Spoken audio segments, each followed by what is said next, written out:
बल्ल बल्ल त्यत्रो बनाएको पाउँदैन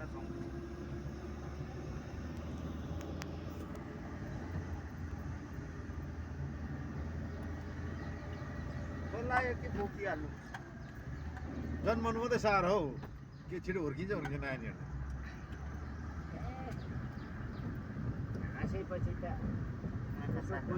गाइस यो मिरिक जाने यो चाहिँ यता बुङकुलुङ आउने र यो तल्लो चाहिँ मेन रोड हो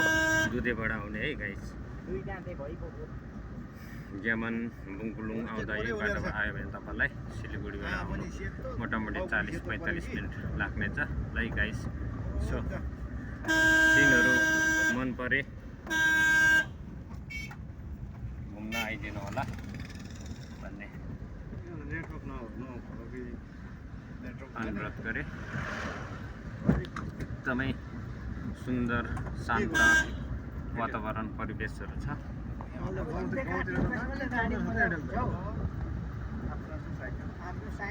फोन पनि नबुझ्दै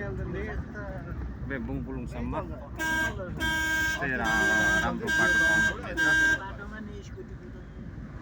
बुङकुलुङदेखिको तपाईँको 1.5 किलोमिटर जति चाहिँ अलिकति रफ छ त्यो बनिनेवालामा छ तपाईँको पुरानो पिचहरू अलिकति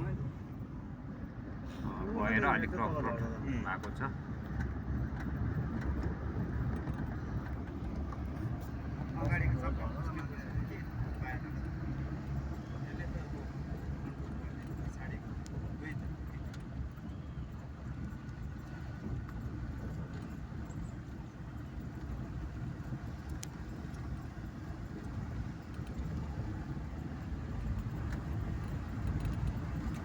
प्रायः तल गोलाम हुन्छ यो बाटो सिलिलिलिलि छ कि सानो गियरमा कुदेर जाँदाखेरि चाहिँ अन्त सिधै 81 भान्सा आउनुहुन्छ आउनुहुन्छ हेलो ए कहाँ तल सिलगढीमा हुनुहुन्छ ए हामी आउँदैछ नि त के भेट्नु कहाँ जानुभयो होइन सिलगढी आउँदैछु आउनु अहिले फोन बस्छ तपाईँलाई त्यहाँ आइपुग्यो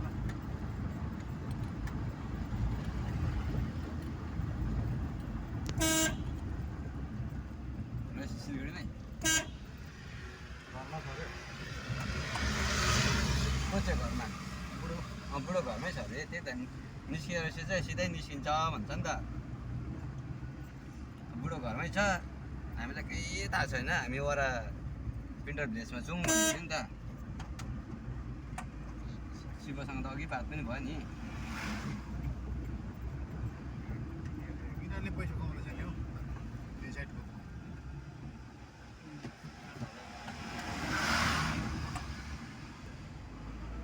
नेपालले पाउनु छोड्यो 9 बजी चाहिँ निस्केपछि पुत्तै कहाँ जाने आज भेट थियो भेट छ त्यो अलिक छिटो जानु छ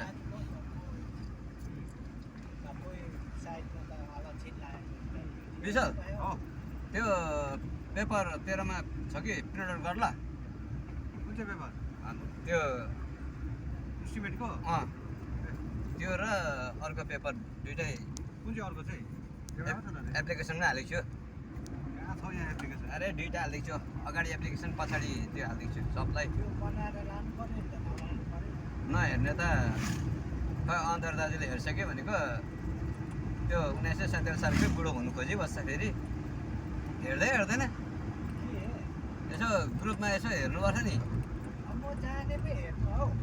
टेलिका नेट ब्यालेन्स हाल्नु त यसो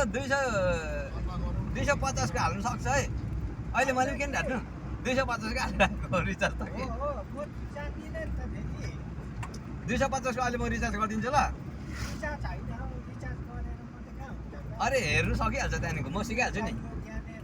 अहिले म तल 250 को रिचार्ज गरेर तपाईँलाई हेर्नु सिकाउँछु कि म हेर्नु सिकाउँछु नि तपाईँलाई म 1 हप्ता जस्तो कोर्स दिन्छु बरु फेसबुक खेलाउनु हो अन्त जान्दा रहेछ त अन्त खोलेर हेर्नु सिकाउँछु नि केही नभए पनि भोइस मेसेज पढ्नु सिकाउँछु नि म अहिले तपाईँलाई ए गाइज ज्ञामन मान्छेले सिकेर त आउँदैन एस्टिमेटमा छ त मेरो अन्त यहाँ त दुधे स्टिल ब्रिज आइपुग्यो र यहाँ तल्लोपट्टि नयाँ बनिँदैछ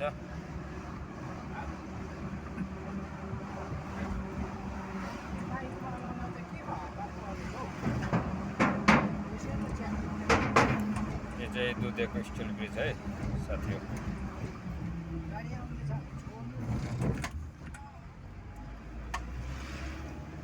यस्तो थियो त पहिला ज्ञान यो दुधे सुरु भयो अहिले पठाउन मलाई ल पठाउन अहिले मरेको छ होला सन्तोष गर्नु पनि छ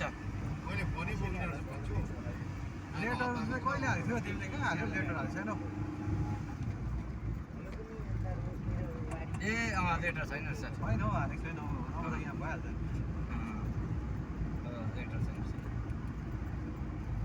यहाँ माथि यो डेराहरू देख्दै गरेको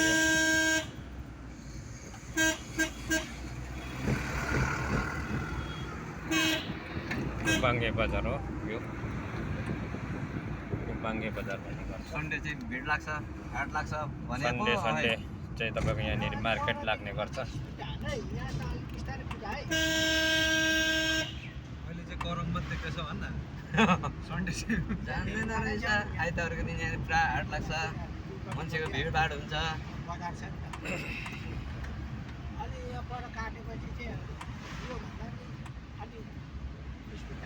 यहाँ क्याफे कहाँ छ हेरौँ है ल क्याफे यहाँ छ र दुधैमा छ है देख्छु यादै गरे ऊ तल छ एउटा छ ऊ तल अङ्कुसे मात्रै छ क्याफे छैन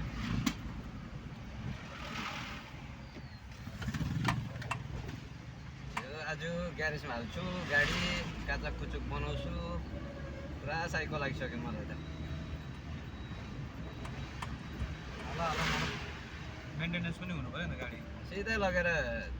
ग्यारेजमा एउटा गाडी साइड गर्छु त्यहाँबाट हिँडेर जानुपर्छ नि कमाएर मात्रै कहाँ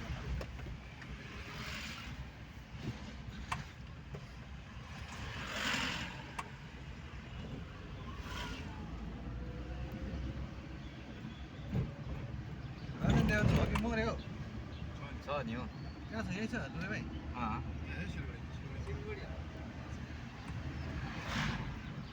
सिलगढी हो यतापट्टि हेर ल क्याफे कहाँनिर छ यतापट्टि हेर यतापट्टि छ क्याफे ल हेर्दै हेर्दै हेर्दै होइन यतापट्टि छ क्याफे भएन तल गाडी हुन्छ त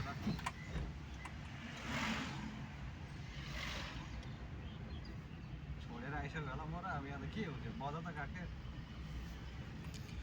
दुधे बजार काटेर हामी तल अब पानीघट्टा जाने ब्रिज अगाडि आइपुग्नु आँट्यौँ अब केही सेकेन्डमै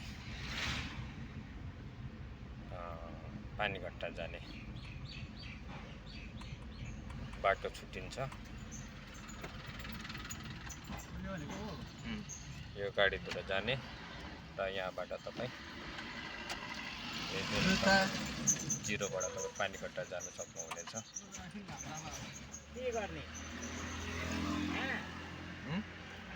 म पठाइदिएको दुई सेर लाग्छ हौ सेर पारेर ल्याउनु